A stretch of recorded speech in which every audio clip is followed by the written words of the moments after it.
Hello, xin chào các bạn. Hôm nay mình cùng kênh Top Hà Nội và review về cái món cánh gà sốt có ga dưới bàn tay ẩm thực siêu đầu bếp của Master Chef Tuấn. Chúng ta hãy cùng xem quá trình làm như nào. Chỉ gần 10 phút bạn có thể có cái món.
Cái này mới là ngon này. Đến lửa.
đầu thơm mùi rồi các bạn, mùi rất là dậy rồi, bắt đầu bụng nó cũng sôi lên rồi. Bây giờ là khoảng 12 giờ trưa. Đấy. Ok. Đây là kênh ẩm thực của Tuấn Vlog nhé.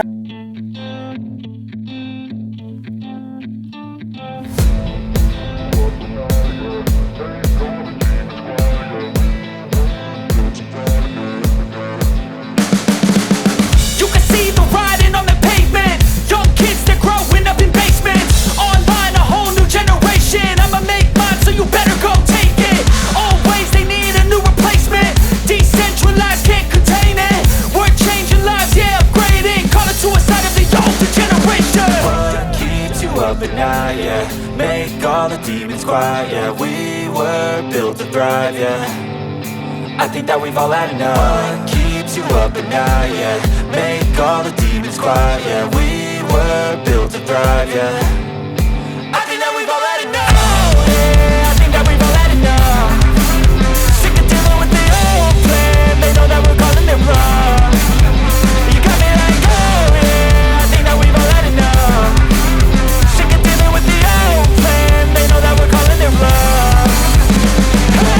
It's too late to try to go contain it. A generation fueled by creation. We live lives on a small screen nation. We control the airwaves, no negotiation. I refuse to think we need saving. Something good will come from creation. And when we think that the world is too anxious, we'll adapt, evolve, survive and save it. What keeps you up at night, yeah. Make all the demons quiet, yeah. We were built to thrive, yeah. I think that we've all had enough. What keeps you up at night, yeah.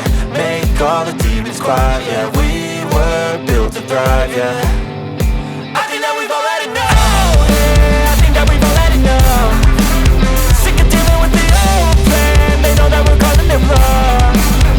You got me like, oh yeah. I think that we've all had enough. Sick of dealing with the old plan. They know that we're calling it wrong.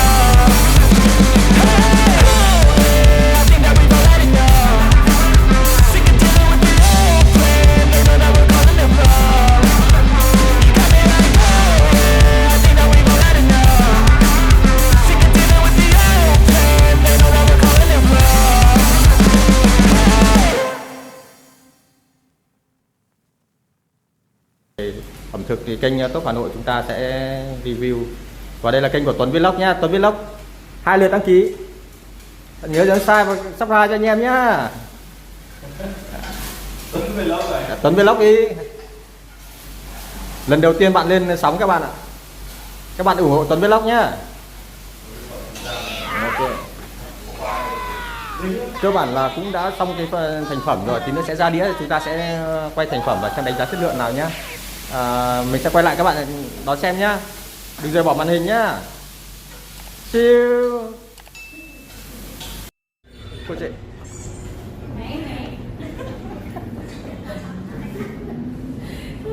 Cô anh. Chuẩn đấy, được rồi.